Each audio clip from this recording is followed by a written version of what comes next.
with episode 8 of Dog Football Weekly. It's your host, Reed, with your co host, Russ. and our special guest today, back again, Wyatt Young.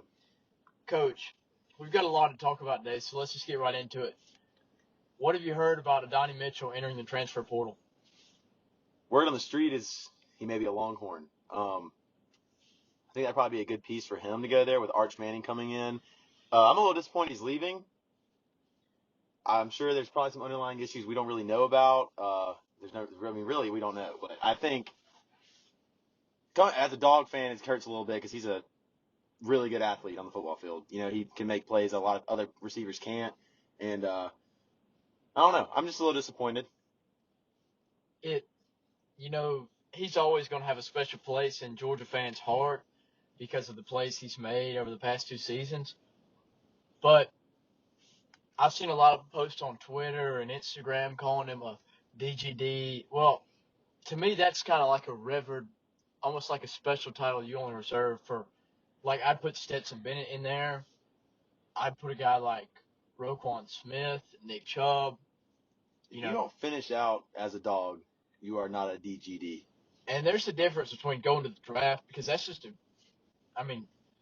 smart decision for yourself. But entering the portal, I've seen a lot about, he just had a kid. His family's in Texas. Texas didn't recruit him out of high school. The Dogs did, and, maybe he's scared of the competition that we just brought in. Maybe he just wants to get home to his family, but I'm disappointed. And you wonder if Texas had a little bit of money involved before he was in the transfer portal. And, if so, if they find something out about that Texas could be in some deep stuff. For sure. And you talk about, the DGD, just getting back on that. I don't know, man. I don't hold any bad blood toward AD. I'm sure that he's doing what he thinks is best for him. As a fan, you don't want to see an athlete like that go. This one actually doesn't bother me as much as, like Jermaine Burton last year. But, as long as he doesn't turn out like Jermaine, to me, assault made the school look, really Georgia and Alabama both look, and he didn't get like a suspension or anything for punching that woman. If you haven't seen that video, go look it up. Jermaine Burton hitting that Tennessee woman after the game. Good stuff. I'm not worried about this receiver room. I think that's one of the deepest positions on the team, along with, tight end and running back. But, having playmakers is a good thing. I don't think as Georgia fans we should be worried because we have Dominic Lovett, Ra Thomas, Ladd, Rosemary Jackson. You lose Blaylock. Arian Smith. Blaylock's gone, and, he's made some big plays, but he's had an injury-plagued career. And obviously, he thinks he's doing what's best for him, and I'm not going to hold it against him. I'm not as upset about the Blaylock for sure, but as a Dog fan, I sit back and look back on it, and I can't sit there. I can't tell you who's just been like a breakout receiver for us. We have a bunch of guys and athletes who make plays, like Pickens. Pickens had some big plays. If you add his career together, he had some good. It was pretty solid, but he was probably the last best one we've had. The last one I can think of that dominated football games was AJ Green. Honestly, you had Chris Conley, Terry Godwin was really good. Javon Wims. Yeah, Javon Wims, Tavares King. Guys like that who were pretty good, but Georgia's not known for having just outstanding wide receivers. Cager was solid. I love Cager. Cager was good. Had a touchdown this year. Yes, he did. I love Cager. But if Georgia's offense is very balanced, it's run, pass, you got a quarterback who can run it. It just opens up a lot of things. And, like you see Stetson Bennett, how many touchdowns? What was the stat? He threw 27 touchdowns. Or what are you talking about in the playoff? Where he threw it to how many different players? It was he didn't. Against Ohio State, 11 different guys caught a pass. That's unheard of. You look at Ohio State, for example. Marvin Harrison, Fleming. Yes, that's it. That's who you throw the ball to. And with Georgia, it's all around the field. And then you have Brock Bowers, who is better than any receiver I can even think of right now, in my opinion. Not as fast, but he's a better target. He's my dark horse Heisman. It could very easily happen. I could see him being a finalist. I don't think they're going to give him the award. It's a quarterback award, man. But, if we're going to truly give it to the best player in college football next year, I think it's going to be him. I think Quinn Ewers is going to have a good year next year at Texas. I don't think Arch is going to start. I agree with that, but I'm not a fan of Quinn Ewers. I was looking at Heisman odds today. Brock Vandagriff is in the top 10. Really? Did you believe that? Vandagriff. Not Beck and not Stockton. Vandagriff's the one that's... Vandagriff's my least favorite. He's the one that I like Vandagriff just because, he's kind of from the area. Played at Prince Avenue Christian. He throws the sideline. He does, and I'm not a fan. Like, I was surprised when he went to Georgia. And, I remember seeing him in high school and, watching him, and I was like, if he's not beating these teams that we played against, he played Stratford. He played Tatnall. He played the Macon schools. He's not – he didn't – I just never thought he was – I never once thought that he was going to be Georgia's quarterback. He doesn't wow me as a passer. He's a decent runner, right? Yeah, he's a dual threat guy. He's a decent runner. Stockton can run a little bit too. I will say, if you look at Brock Vandagriff, though, I would advise y'all to go look at his huddle highlights from high school. There was a kid on his team. He was 5'7", 5'8". Yeah, his name is Logan something. He's a little short kid. He was committed to Troy. Yeah. I've seen a lot of good highlight films. I loved watching that kid. He was incredible. I mean, it was – you say he's at Georgia? He got offered. I saw that. For walk-on. I don't think he'll ever see the field, but he is a little dynamic little dude, man. So, I mean, do we even know if Brock Vandagriff's staying at Georgia this year? I mean, Brock is not going to stay. If you have Gunnar Stockton and Carson Beck, I mean, he has no shot. I just don't think. Kirby seemed to give him a big shot, and what he said about all three quarterbacks, he said that the job's not closed for sure. Well, that's just Kirby trying to keep the guy around because Brock's a good quarterback. I mean, let's be honest. He got a scholarship to play football at one of the best. The best. The best college school and the best school. And Kirby doesn't want to lose him, but it comes to a point where Brock Vandagriff being a competitor, he wants to play football. So if Kirby really is saying, and there actually is going to be a competition, I just genuinely don't think that Vandagriff is on the same level as Carson Beck and Gunnar Stockton. I think he knows that. Mm-hmm. I could see Vandagriff at a Georgia Southern, which won't happen because they're getting transfers in left and right. They're getting the fifth-year quarterbacks who can come and run their offense. They're getting – I told y'all this earlier.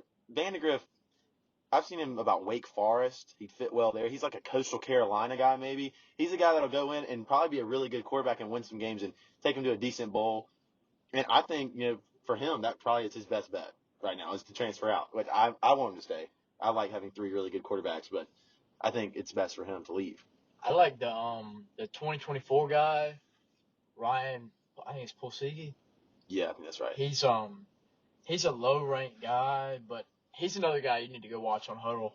His arm talent is absurd, and they're also hyping Georgia up to get the number one player in the 2024 class overall, the Ohio State commit, who just decommitted. He's got crystal ball to Georgia. That's who I was just about to look because I saw something the other day. Dylan Raiola. Yeah. He is incredible. I saw where he was crystal ball to Georgia, and that would be. If I saw it correctly, that would be the biggest prospect Georgia has ever gotten. Yeah. And Justin Fields was up there, of course. Nolan Smith was number one. This is apparently Trenton Thompson. He had the perfect rating. Yeah, it was perfect. Like a 999. Which I'm not a big. I don't trust the stars and the high school ratings. I've never been that way. Kirby and Nick. I read this in a book. Kirby Smart, Nick Saban, they really don't look at stars. What they do is they have a specific height and a weight at each position that's desirable for them. Now, if you're obviously like a Devonta Smith at Alabama, he's obviously underweight for a receiver, but he's just a dude, so they brought him in. But they go out and they look for those guys that fit into their profile, and if you fit in and your film looks good, grades look good, school looks good, then you're probably going to get the offer, but if you don't, then, it's tougher. So stars really don't mean as much to you when you think about that. And I think Georgia does a good job utilizing all those little guys they have. Ladd McConkey, who's coming back next year, which is great for Georgia. And, they just do a good job getting the football around to everybody. It's going to be – how about all the hype about Ladd McConkey going to the draft? Did you see that? I did, but to me, that's – a team takes a chance on Ladd if he does go to the draft. It happens. Ladd needs to stay another year, which he will because it's going to up his draft stock. But I genuinely think Ladd will have a successful NFL career. I don't think he's going to be some superstar. The Patriots. Somebody like Danny Amendola. Yeah. But he could be, but you never know. You get a guy up there who you never know what's going to happen. You always, the college coach always talk about, we're going to put weight on this guy. We're going to do this, and this. The NFL is different. It really becomes a job, and he goes up there. They put some weight on him. He's a dynamic athlete, in my opinion. He's a possession receiver who's pretty quick, has some breakaway speed, and has really good hands. As a slot, being a team's second or third option, he could hurt some people. And like Russ just said, I mean, Belichick loves that type of guy. Tom Brady likes throwing to that type of guy. I mean, there's a bunch of places, like you look at guys like Wes Welker, great. Mm-hmm. Scotty Miller, Julian Edelman, Danny Amendola, Chris Hogan. I mean, guys like that, like they go out and he could genuinely be successful in the NFL, I believe. But I agree with you. I don't think he's not an a wide all-pro. receiver one. No doubt. And he's not going to be a first-round pick. But third and fourth round rolls around next year. I mean, I could see him going as early as the second round to a team that, I mean, the Falcons need receivers. No doubt. They need everything. Do you where do you think Stetson Bennett lands? If he declares, which I think he will, I think he'll be a fifth-round pick. I think New England Patriots pick him up, fifth-round pick. I think he definitely gets picked up too. I mean, you sit there, you talk about him being undersized, but when it comes down to it, I think he's proven that he knows how to win a football game. I mean, he's a winner, and can't teach someone how to win. That's a mentality type situation. He's got a lot of heart. I call him a kid because most of those guys are younger than me, but he is actually older than me. He is an old man. And if he has a good combine, he's got some speed, and obviously us as Georgia fans know he's a fast guy, but his combine numbers could shock some people. Obviously, everybody knows the arm talent's average at best, and ball placement at times is not great. And, height, we don't even have to get started on that. But his speed, if he goes out there and puts up something, like 4.5, right in that range, you think about, he's never going to be an NFL starter. I don't think he's going to be an NFL starter. Now, it may come to the point. He reminds me of a Taylor Heineke.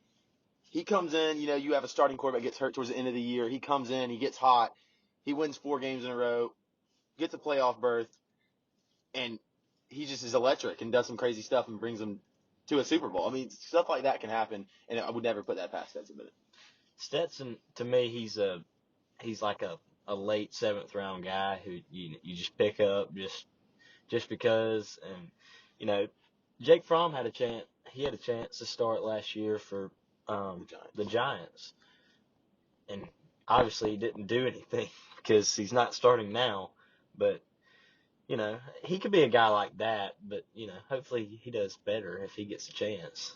And as long as you can't put anything past him, though. If he keeps developing and just keeps evolving as a quarterback, I mean, Taylor Heineke's a great pro comparison for him because his ceiling is not very high. But at the same time, I think you know what you're getting in Stetson Bennett when you draft him. He's not an Anthony Richardson. Right. Which Anthony Richardson, he could be Cam Newton, but he could also be Jamarcus Russell. That was my pro comparison. And I just think it's, draft time this year, it's going to be fun to see where a lot of these guys land. Jalen Carter, Keely Ringo, they're going to be big. Who's another guy that's going to be a first-round pick? Chris Smith, he's going to probably be second round. He might slip Nolan second. Smith will be. Nolan Smith will be a first round. I mean, Georgia, I think, is a lock with 3 in the Warren first round. McClendon. Warren McClendon. He's as long as he's okay after that wreck. Yeah, we need to speak about that. That's just terrible. It's horrible. Regardless of what happened or what the reason for the wreck was, just the loss of life is devastating, especially for the program. And Willick was going to be a big piece of what we were doing next year too. I mean, it's just I hate it. And at the same time, I'm surprised. Did you ever see the picture of the wreck? I did not. I did not look into it. I did. I think it. I'm surprised that all four of them survived. It looked devastating. I've seen a bunch. Jalen Carter was actually, they were headed to a Waffle House. Jalen Carter was at the Waffle House. His mother was nearby, and she was actually the first one on the scene. I was also told that I think Willick actually passed away in McClendon's arms.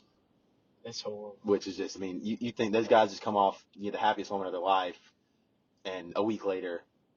Well, think about this. Less than about 12 hours earlier, you're celebrating a national title in front of your fan base, giving speeches, hugs, holding the trophy, and then you turn around. That is terrible. It's horrifying. And, I'm surprised it didn't get more media coverage. I'm kind of, I don't know how to phrase it, shocked it didn't, because, really outside of the Georgia fan base and really the college football world, there hadn't been, I didn't see anything on ESPN, Fox. There was really nothing out there. And if it was, maybe it was a quick Instagram post talking about two guys, or one guy and a staffer passing away. And I just think, it's horrible. And did y'all see what the Ohio State fans and stuff were saying about it? I did not. That some people were posting and being like, "Oh, it only stopped a car, or it only took a car to stop a Georgia offensive lineman." Good God. It's horrible. I was talking to my dad about it, and he said that, and I couldn't believe what he said. That's just like the type of classless thing. Just gives me another reason to hate Ohio State. Just prayers out to his family, her family too. She's not getting enough coverage either. That's how it works. You get an athlete that passes away, it's always they're going to get to cover someone famous. But yeah, I mean, she deserves just as much as you see a lot of the players. Most of the players who like Javon Bullard, guys like that reaching out, and apparently she was a very big part of that program, and the guys really cared about her and loved her. And it's just a terrible, terrible thing. Well, thank you for joining us today, Coach Young. That's going to be it for episode 8 of Dog Football Weekly. We hope to see you soon. We'll be back. When do you think we'll be back, Russ? Sometime next week. Most likely next week. That'll be it.